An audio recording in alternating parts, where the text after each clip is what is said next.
Welcome to the show where we unearth new ways of looking at ever-evolving life around the world, seen from a number of different industries, cultures, and backgrounds. But there's one thing that unites everyone I speak to. They all want to do their part to make the world better in their own unique ways. It's a uniting passion.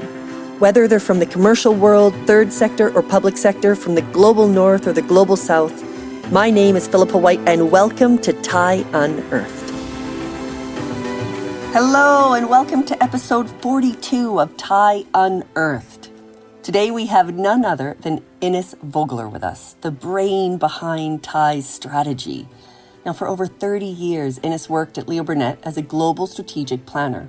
She interviewed people in their natural habitats all over the world to uncover the provocative nuggets that allowed others to understand people from the inside out. She's known for her unique capability for empathy, for listening to what has not yet been articulated and unearthing ideas with clarity and insight. Ines has an incredible ability to courageously challenge clients and have them look at issues and opportunities in totally unexpected ways. She's funny and super humble, and this mix has really helped keep clients honest with themselves and focused. And I've experienced this personally many times. And I feel so lucky to have captured the attention of Ines and to receive her ongoing support. Where TIE was strategically, even just a few years ago, is very different to where we are now. So today we talk about how Ines got involved with TIE, why she thought I'd never talk to her again, which I'm still mortified by, the power of purpose, and how her power of being able to think differently has helped us hone our TIE story. Ines is an absolute force. You'll enjoy this one. So throw on those running shoes or grab that favorite beverage, and here's Ines. Ines, it is lovely to have you with us today. Thank you so much for joining me. How are you? I'm doing fine. I really appreciate your invitation, especially because it means that you are pushing me out of my comfort zone. Because I usually work behind the curtain, which is where the fun happens. Because that's when you have to use your ingenuity and, tape and the whole thing in order to make things work. So I thank you for inviting me, not for the blog. For the podcast. Well, as Uli, who works with TIE and is also a powerhouse at TIE, as she said, you were born to shine. And this is what this is all about. We're putting you in the limelight, and I'm excited. Well, thank you, Uli. You deserve it. Beautiful words. Thank you. This is important because, as I mentioned in the intro, Ines, you have been such an important part of TIE's story over the past, over a year now. And I just really would like other people to know your story and why you are such an important person in TIE's life. So first, can you just tell us a little bit about you and your story? Where do you come from?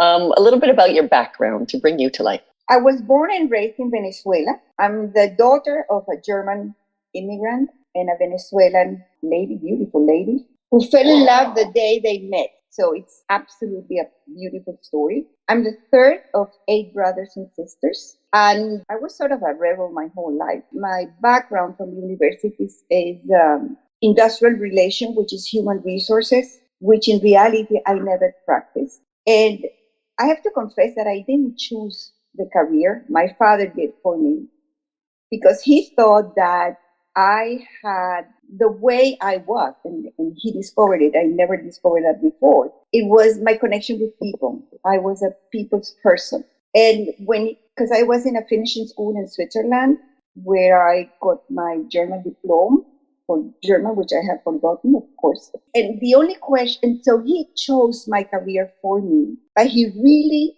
chose what resonated with me. The only question I asked him is how much math there was, because math is not my friend, but my enemy. Although I've done a lot of quantitative research, the good thing I didn't have to add or to multiply, just percentages. So it was by accident that I got into advertising.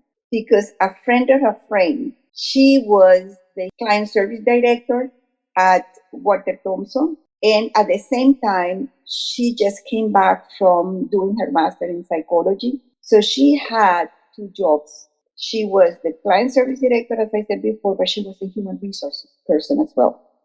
And she developed this research, internal research, to assess the climate, the working environment, and how people felt with the company. But she needed somebody who was not related because it was an anonymous research. So she contacted me. And of course, at university, you learn where to look at, but you have no clue what you're doing. So my first report, I was supposed to tabulate and to write the report. I had no idea how to do that. So, but finally, it was great, and we did the same thing for Latin America. And I loved the working environment at Walter Thompson. It was so much fun that I said, is there anything I can do here? And they said, yeah, the research department. I said, the research department, what is that? What do they do? So they explained what it was, and they needed somebody who would hire people for the group sessions. And then they needed somebody to help with the coding books that they created for the quantitative research. And I did that for, I would say, 2-3 years. And that's how I learned how to really, from answers, quantitative answer from, I don't know, 1,000 people or whoever, to really come up with what was the concept behind it, the conceptual idea behind that. It was an amazing training. But I really didn't enjoy the job so much as I enjoyed the people and the fun that we were having. I didn't want to go home because it was so much fun. Where was this, Ines? Is this in Venezuela? In Caracas. Yeah. In Caracas, Venezuela. Then I started to look into group sessions and to transcribe what was going on. So sort of, I was learning from doing the most basic thing. That was my base. Yeah.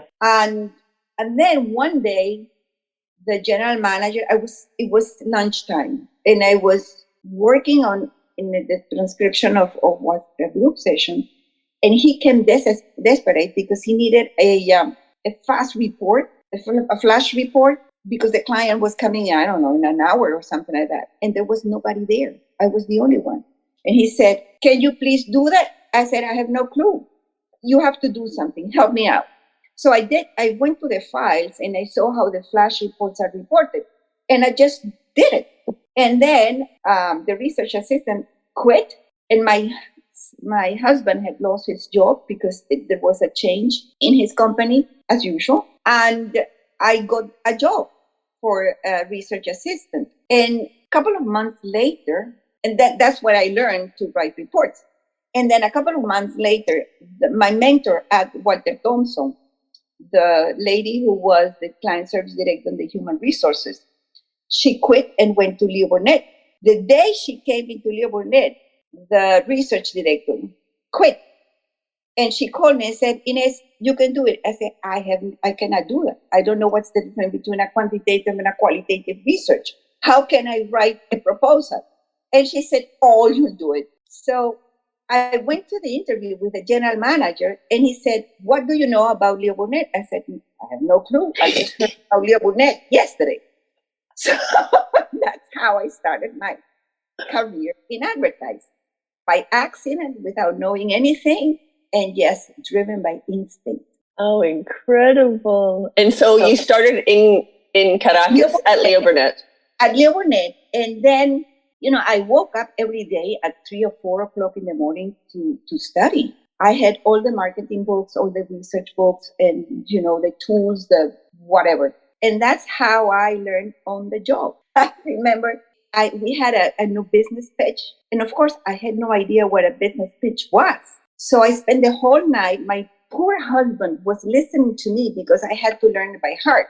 The next day, like a parrot, I repeated the whole thing. And there was a media director who after said, Ines, for the first time, I understand what the research department is and the value. And I said, I am so glad you did because I have no idea what I said. So,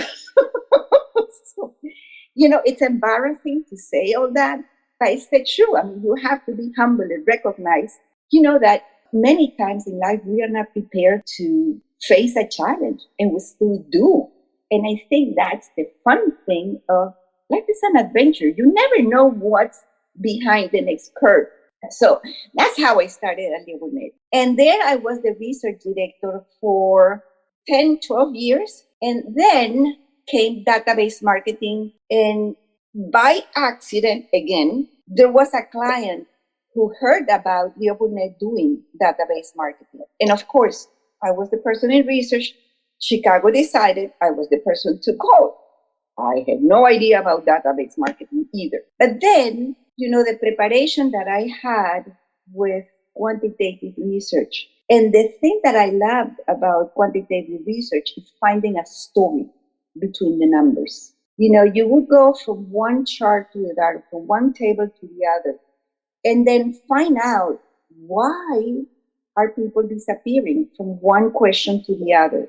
So it was an amazing experience. And I did that for a couple of, I think, 1 or 2 years. And then it grew so much that I had to hire somebody who had more experience than I, although I loved it, because it was like a puzzle. And it was amazing what we learned with credit card, because the hypothesis that the bank had was totally wrong. They thought that those people who have more money are the ones who would pay. It was not true. It's the low class who pays for the credit card because it's a survival tool. And that threw the whole marketing program around. It was it was so much fun, so much fun. Leo Burnett decided to turn all the research people into strategic planning. So there was a lady from Brazil, Marlene Bregman, who's a wonderful friend of mine, and myself. We were invited to Chicago to learn about planning. And, the only thing that really, really struck me like my guiding line was they gave us the permission to think differently. And that to me was what opened my eyes and my mind to just come with different perspectives. The famous what if, so that to me was very liberating. So then the research department disappeared, and they started to do, much more planning, which started in London. And the funny thing is that my husband by that time had passed away, and I made a trip with my daughter and my son, who were already in their 90s and 20s. And we went to Europe. So my general manager from Caracas said, go to London where they have planning and learn. The funny thing is that usually if Chicago would send somebody to learn about planning, they would spend 3 months, 6 months learning it. I had 48 hours. So I said, holy cow, how do I do it? But it was not the first time that I had to do something I had no clue. But since I knew about the permission to think differently, that to me was enough. And so I went back to Venezuela, and I was supposed to be, Leo Burnett divided the region to the north of Latin America and the south of Latin America. Marlene was supposed to get all the south, and I would go Mexico and all those countries in Central America. It happened to be that then they decided that they wanted to have a regional planning director. And that's how I came to Miami over 20 years ago. And then, to make the story short, a couple of years later, when we turned to be a public company, you had to be part of a paying client. So you were not staff anymore. My mentor at that time, Neil Cassidy, who's my best friend as well, and my inspiration. Yeah, and who is actually, Neil, this is a shout out to you if you listen to this. Obviously, it was Neil that put me in touch with you. Exactly. So, yeah. And because we were creating a thinking methodology for Leo Burnett, which was called the brand belief system. The essence of that idea was that relationship with brands are transactional, and they have to turn to be human. So, we had to create, when we were thinking strategy, who the brand is, what it does, and you have to then over time check how it was, because it was meant to touch every point of the brand, from the essence to the purpose to the company manufacturing, everything. So it was a fascinating thing, but it didn't connect with Leo Burnett at that time. So Neil connected me with the P&G people at Leo Burnett London, who was the global director for low-income markets. And he saw the work that we had done for Coca-Cola, and he said, yes. So that's how I started. First 10% of my time, then 40%, until I would say in the 2000, I was the global planning director for the account of P&G, detergents, and the best part was low-income markets, which was so much more fascinating than Europe or whatever, because you have to discover everything, and just going to the people's houses and talk about their kids, and they would show you their cupboards and their where they had their clothes, and I remember once asking a lady in China, the first time I went to China, show me something that it's really white and bright and you're proud of. In our Western point of view, it was gray, but it's a mixture of their way they wash the products, the quality of the water. But we were promising things that didn't have anything to do with her.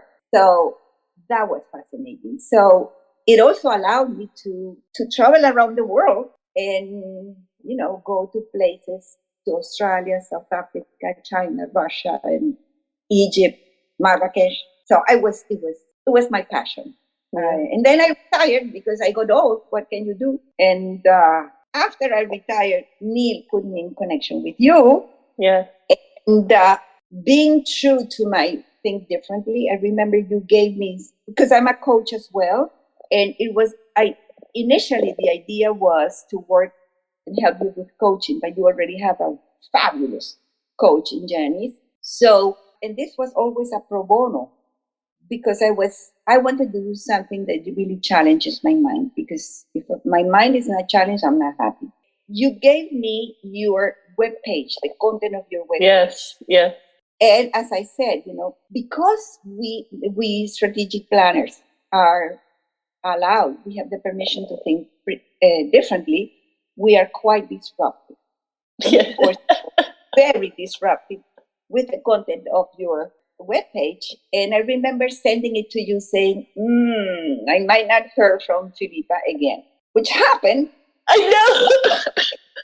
Because, and I said, I'm not going to contact her because she might be one of those client service directors who are not very open to hear a different point of view. And this was totally different. I said, okay, it's okay. And then a year after, I got an email from you thanking me for the work that I had done a year before. Now, for our list, I know, isn't that crazy? For our listeners, it was such a crazy time. Now, I can't even remember when that was, because that was maybe 3 years ago. I think it was before, or even more, 4 years ago. It was before it was certainly, way before the pandemic. Oh, yeah. Yeah, and I remember I got in touch, and you had totally disrupted like the entire page. And what it did was I realized, oh my God, she's right. And I really need to rethink a lot of all of this.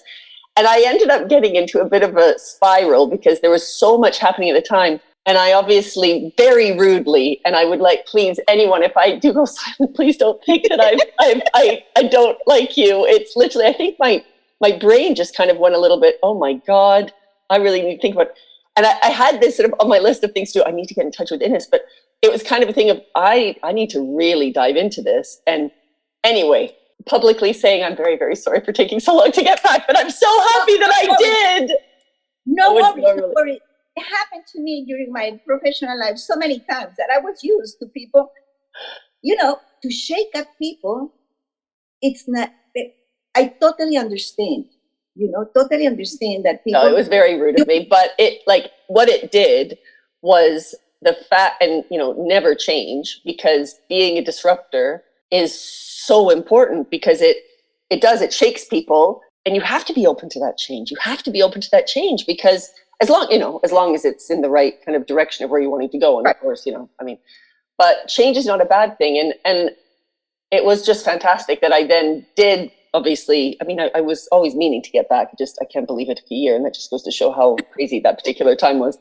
And then we kind of reignited the conversation, which of course, things kind of moved on quite a bit from there, because of course then COVID obviously happened. But I guess that's how everything kind of kicked off, wasn't it? I have to recognize that one of the reasons why I enjoy working with you so much, is that you are so open to rethink things, and that is to me, it's a gift. The best work I've always did was with people who were open to rethink what they were saying. I remember Coca-Cola, when they came, it was, I think, 96. Venezuela was one of the two countries in the world where Coca-Cola was not the lead brand. And the bottler who had the distribution was literally sold the distribution from Coca-Cola to Pepsi overnight. And so Coca-Cola came, they fired their agency, and we won the pitch. And the thing is that they came, with a plan. And because in Venezuela, people really thought that Pepsi was even a local brand, an American could not come and just, we are Coca-Cola, we are, it was sort of a cultural shock. And I remember my father saying, as he was a sales representative for a pharmaceutical, he sold his products around Venezuela, and he said, you cannot sell products the first afternoon. You have to go around, say hello, ask for the family, etc., and then you can do business the next day. And that was the platform for reintroducing Coca-Cola in Venezuela. It was amazing. But, they were open to put their plans aside and try to use a cultural metaphor to build a strategy, a communication platform, which was just amazing, was unheard of. That to me was the most fascinating time in my Leo Burnett career. Wow. Now, this has been a crazy year for Thai. The last year and a half, 2 years, it's been a crazy year for everybody. A lot of people have faced a lot of challenges, and we are no different. And as I was mentioning, I'm just so grateful for Neil for putting us in touch all those years ago. And of course, we started the conversation, first of all, can you look at our site? What do you think of the language?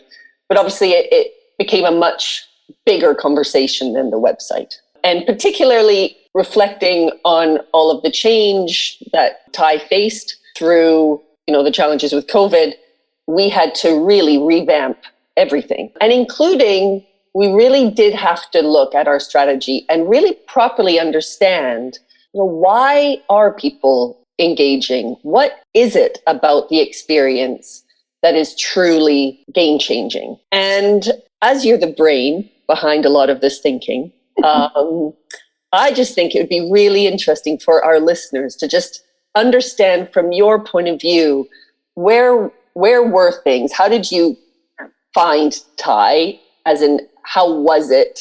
How were we communicating at the time? How did we evolve?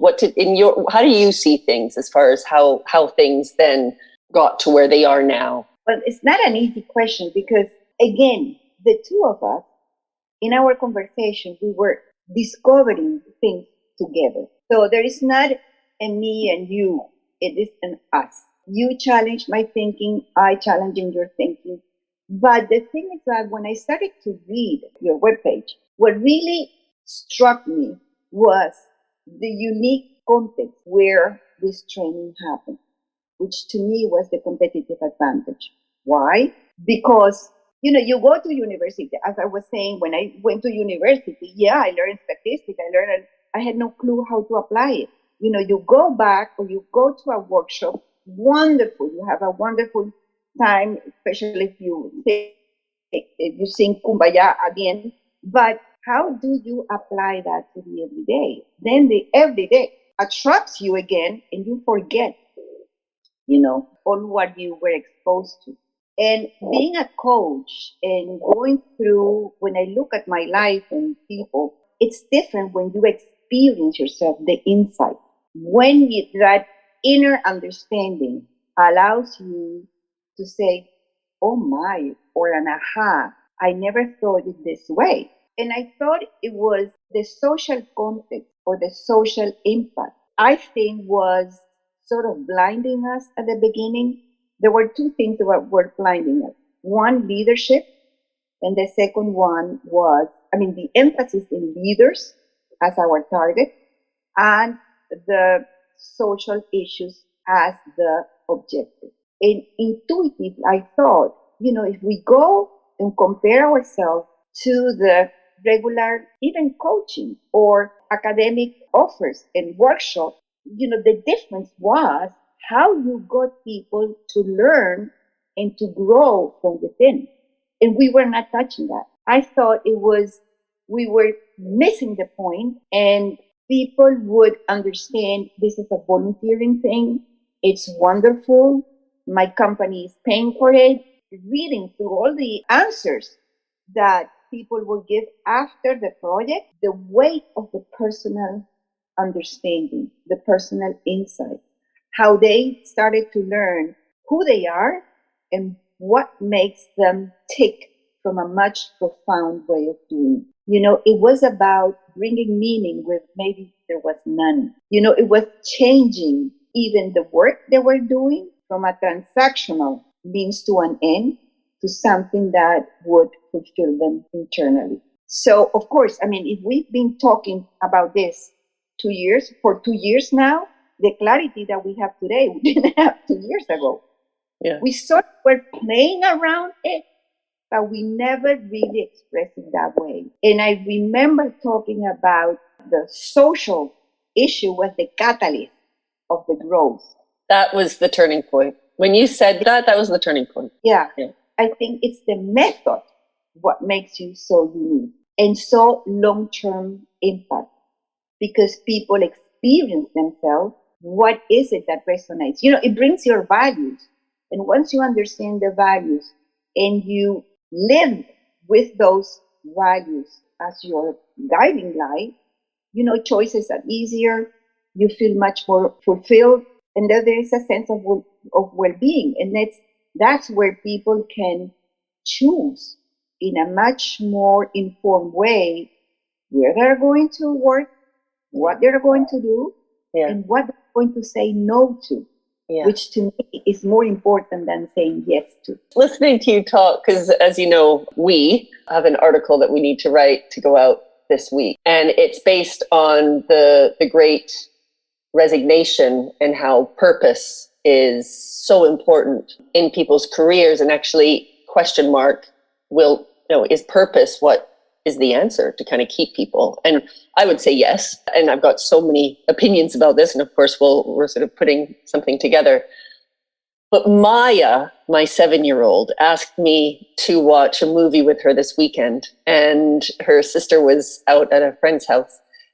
And we watched the movie Encanto, which for anybody listening to this, I'm covered in goosebumps even just saying it. Watch this movie. Now, it's interesting that, Ines, you didn't see purpose as sort of an outcome of that, but I did. And that for me, I cried throughout it, actually, because I just found it so unbelievable.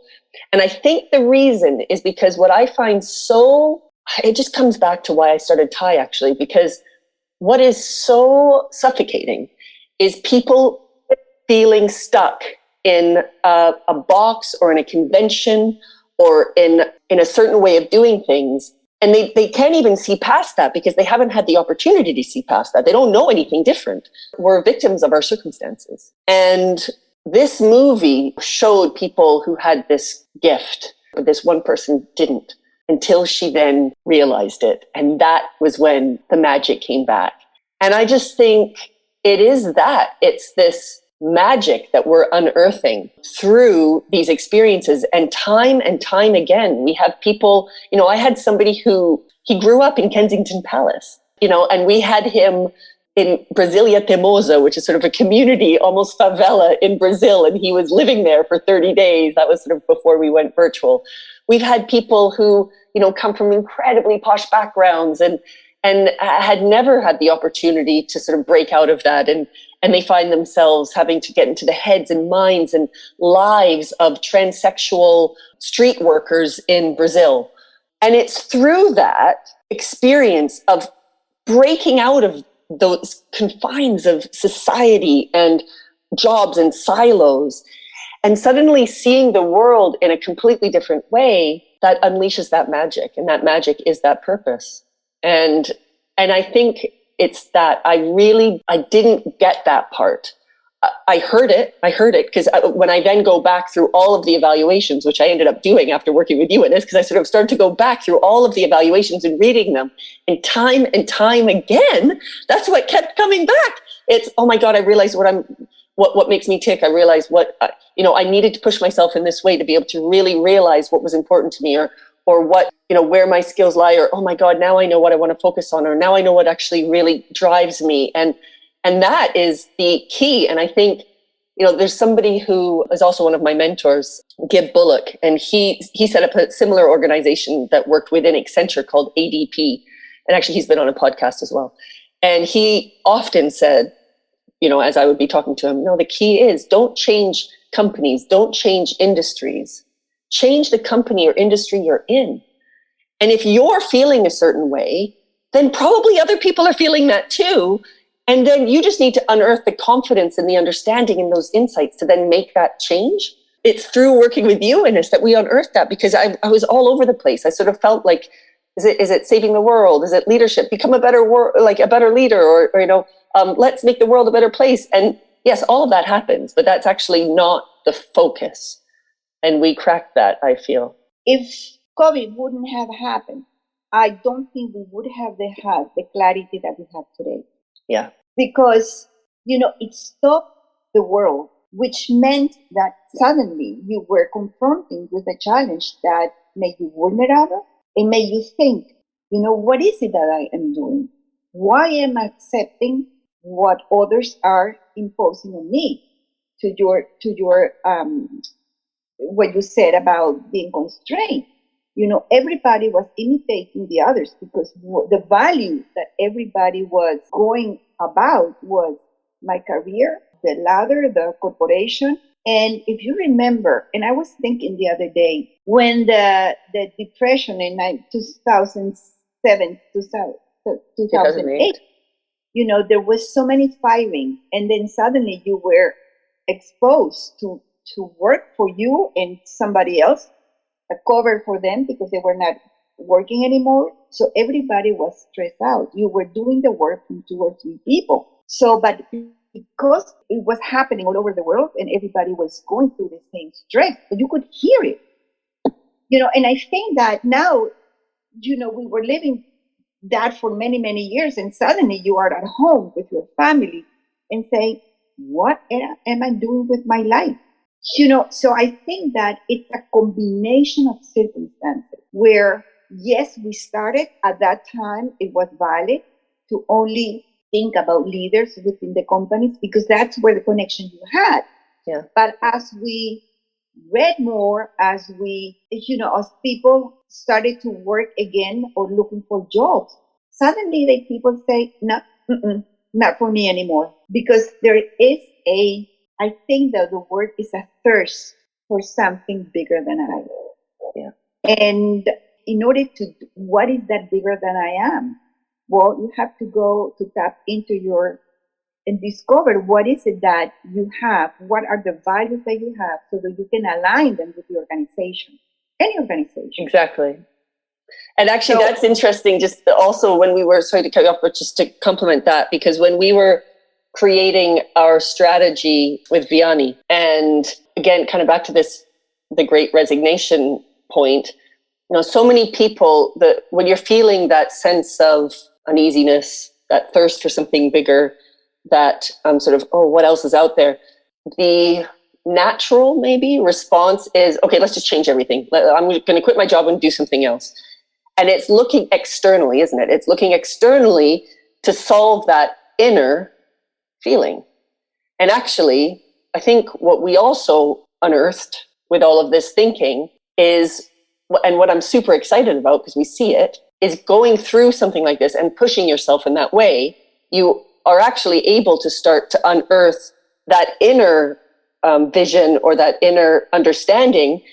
And then it almost silences those voices. And then you have that clarity to be able to, if you can make big things happen where you're at. I mean, if no one's listening to you, and if you feel like you're talking and no one's valuing you, then okay, of course you're in the wrong place. But if you can find ways to make real change where you're at, but it's figuring out what that means and how, what that looks like for you, that it is so much more powerful. And that's actually where a lot of the big change happens, because you have access to the contacts and you have access to the resources. And the fascinating thing is that change can only happen with the people, with individuals, when they connect each other. And the other thing that I find interesting of what is going on is that the conversations that people have today, it's much deeper in the sense that it's not only the paycheck, it's not only the promotion, but it's about the feeling. In what ways do you think that you are contributing? Or, I think that the mindset is changing, not for everybody. I mean, there are many, many people who have to work and especially the low class, and they are desperate because they don't have a choice. Yeah. But those who have a choice are making it much more personal connection with the company, with who they are and where they are. It's a sense of belonging. Suddenly, when you are value-based or purpose-based, there is a belongingness in the company. I remember at Leo Burnett Caracas, the company was not public. It was a private company. There was a sense of community. There was a pitch that we had, and we had to work the whole night. There were people who were not attached to the pitch, who were not attached to the account, and they stayed overnight with us as a sense of community. There was a collaboration. They would do the most absurd things like making photocopies or typing something, which was not. But the sense of community was amazing. And because the world had evolved into a very materialistic society, we have forgotten what it means to everybody going to the same place. Because then you can align what the company is and what the company stands for with yourself. Yes. I was in Hawaii a couple of weeks ago, and I went to a Patagonia store, which is a company I profoundly admire, because they had the guts to align their purpose with who they are and what they do and how they do it. And the gentleman who was the manager of the store, it was amazing how he took Patagonia as part of who he is, because the value and the purpose resonate so much with him. And I think that what you are doing with Tide is helping people clarify who they are and what they stand for. Oh, exactly. Now, we have come to the end of our podcast. I mean, I could be sitting here chatting to you. I mean, we do. We spend hours on the phone most weeks, actually. So, I mean, for our listeners, this is, after this, we'll probably be having another kind of hour conversation tomorrow. But is there anything else that you would like to say, or is there anything else that I haven't asked you that you'd like to tell our listeners? I think that one of the things that we talked when we were talking only about leader is leading from within. And I think that is still true as a human person. You're leading your life from within. You're leading your choices from within, because you learn to say yes to what resonates and no what it doesn't. And I think that is the wonder of Thai as an experiential development program, because it exposes you, it takes you out of your comfort zone and exposes you to reality you never imagined before. And that's why it's so powerful into creating change, one at a time. One person, one project, one company at a time. Totally. Thank you. Well, thank you for your time today. I love listening to your stories. I know that our listeners will too. And I just am so grateful to you and for your time and dedication and just willingness to share your brain, because We're very lucky, and you've got a great brain. It's just fun, it's so exciting when you post a question or you say we have to write this or whatever. It fills my time, my brain. It challenged me because some of the questions are really, I have no idea, but let's see how we go around it. Well, I feel very privileged as well to be able to continuously push you out of your comfort zone and get you doing different things. So it's funny, on different levels, Ty's managing to do this. Exactly. So I have to thank you. Thank you for everything, Ines. See you soon. Bye. Hey everyone, this is Philippa again. I hope you enjoyed listening. Now this is your chance to get involved with Ty. If you work in the commercial world, whatever your profession, your position, or your experience, then Ty could be for you. You may have been in business for decades, but have always felt there's another way. Or you may just have a few years experience, but want to do more. Equally, if you want to create game-changing employees and see your company impact the world, we've got you covered. Ty has never been more necessary than right now, and you can be a part of it. Reach out to me at philippa@theinternationalexchange.co.uk and I can tell you more. Or join the Ty Accelerator info session for more information. apply.tyaccelerator.com. Better leaders, better companies, better world. I'm your host, Philippa White. This podcast has been co-produced by Berna Vieira and me, music by Berna Vieira, and artwork by Kelps Vahais. I hope we'll meet again soon.